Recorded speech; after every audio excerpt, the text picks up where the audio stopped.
Chapter 28.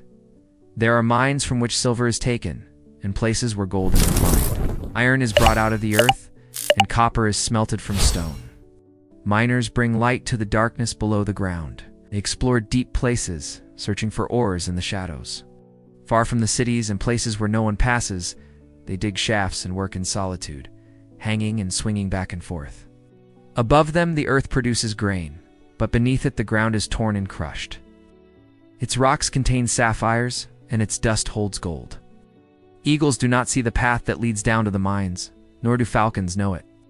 Lions and other fierce animals never walk that path. People cut through the hardest rocks and carve mountains down to the ground. They dig tunnels in the stones, keeping their eyes open for anything precious. They dig until they reach the sources of rivers and bring to light what was hidden. But where can wisdom be found? Where does understanding dwell? Human beings do not know its value, and it cannot be found in the world of the living. The ocean says, "It is not here," and the sea says, "It is not with me." It cannot be bought with gold or traded for silver. It cannot be purchased with the purest gold or with precious stones like agate or sapphire. It is worth more than gold or glass. It cannot be exchanged for jewels of pure gold. Coral and crystal are not even worth mentioning. Wisdom is more valuable than pearls. The topaz of Ethiopia cannot compare with it, and it cannot be bought with the purest gold. Where then does wisdom come from? And where does understanding dwell? No living creature can see it, not even the birds of the sky. Even destruction and death say, "We have only heard a rumor of it." God alone knows the way to it.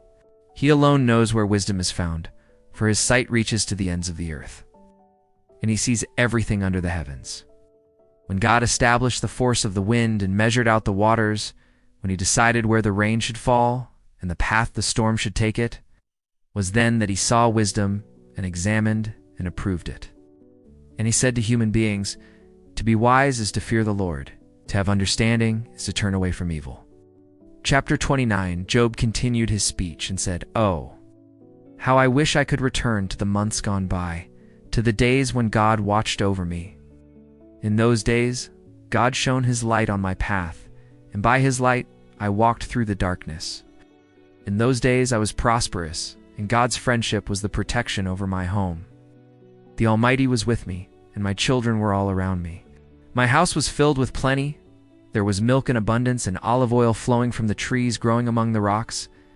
When I went to the city gate to take my seat in the assembly of the judges, the young men saw me and stepped aside, and the elderly rose to their feet. Important people stopped talking and remained silent. The authorities quieted down and said nothing more. Those who heard me speak praised me. Those who saw me spoke well of me, for I helped the poor who cried out for aid and cared for orphans who had no one to defend them. People in misery blessed me, and widows rejoiced because of my help. My righteousness and honesty were a part of me like clothing I wore every day.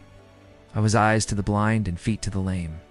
I was a father to the poor and an advocate for the rights of foreigners. I broke the power of oppressors and rescued their victims from their grasp. I used to think, I will live a long life and die at home in comfort. My life will be like a tree whose roots reach the water, a tree refreshed each night by the dew. Everyone would speak well of me, and I would remain strong and vigorous.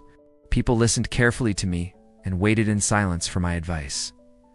When I finished speaking, no one contradicted me. My words sank into their minds like drops of water into dry sand. They waited for my counsel eagerly, like farmers waiting for rain in the heat of summer. I smiled at those who had lost hope, and my cheerful face gave them courage. I was like a leader deciding what should be done. I guided them like a king leading his army and brought them comfort in times of trouble.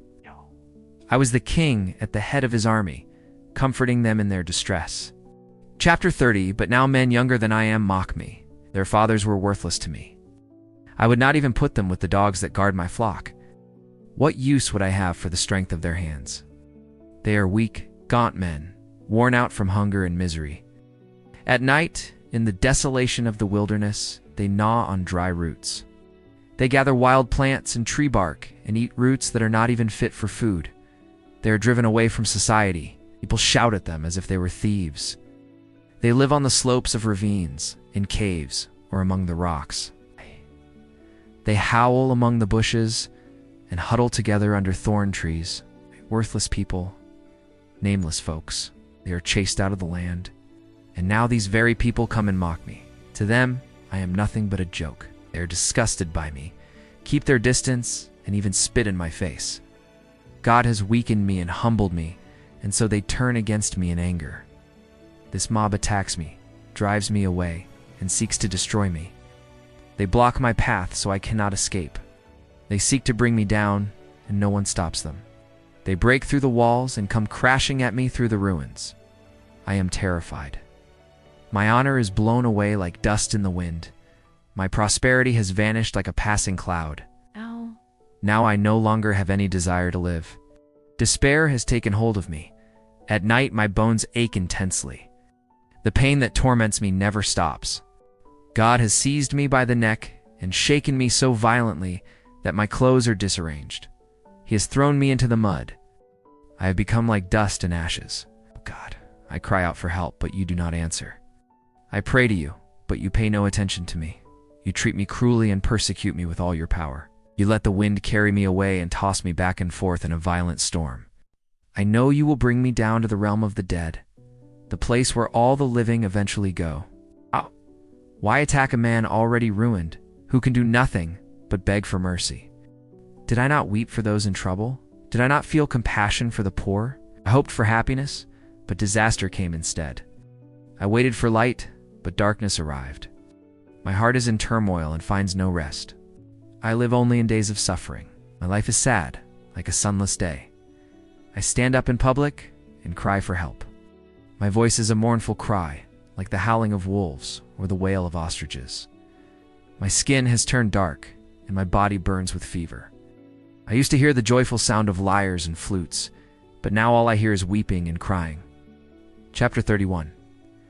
I made a covenant with my eyes not to look lustfully at a young woman. If I had broken that covenant, what reward would God have given me? How would the Almighty from heaven have blessed me? For God brings disaster and misfortune upon those who do evil. God knows everything I do. He sees every step I take. I swear that I have not been deceitful and have never tried to mislead anyone. Let God weigh me on an honest scale, and he will see that I am innocent. If I have strayed from the right path, if my heart has been led astray by my eyes, if I have taken anything that belonged to someone else, then let others eat what I have planted, or let my crops be destroyed. If my heart has ever been seduced by my neighbor's wife, and if I have lurked at her door in secret, then let my wife belong to another man, and let others sleep with her. If I had committed such a horrible crime, the courts should condemn me. Such sin would be like a deadly raging fire that destroys everything I own. When a servant, male or female, brought a complaint against me, I resolved the matter with justice. If I had not acted this way, what would I do when God judged me? What answer would I give when he demanded an account of my actions? The same God who created me created also my servants. He gave life to both them and me. I never failed to help the poor, nor did I ever let widows cry in despair. I never ate my meals alone without sharing my food with orphans. I treated them as though I were their father and always protected widows. When I saw someone dying of cold for lack of clothing, or a poor person without anything to cover himself, I gave him warm garments made from the wool of my own sheep, and he thanked me from the bottom of his heart. If I was ever violent toward an orphan, knowing I had the support of the judges, then let my arms be torn from my shoulders. I would never commit such things, for I fear God's punishment, and could not stand before his glorious presence. I never trusted in gold. It was never the basis of my security. I never took pride in having great wealth or in gaining much money. I have seen the sun shining and the moon moving in their splendor, but I never worshipped them, not even in secret, nor did I blow kisses to them with my hand. If I had committed such a terrible sin, I would have been unfaithful to God above, and the court should condemn me. I never rejoiced at the misfortune of my enemies, nor was I glad when disaster struck them.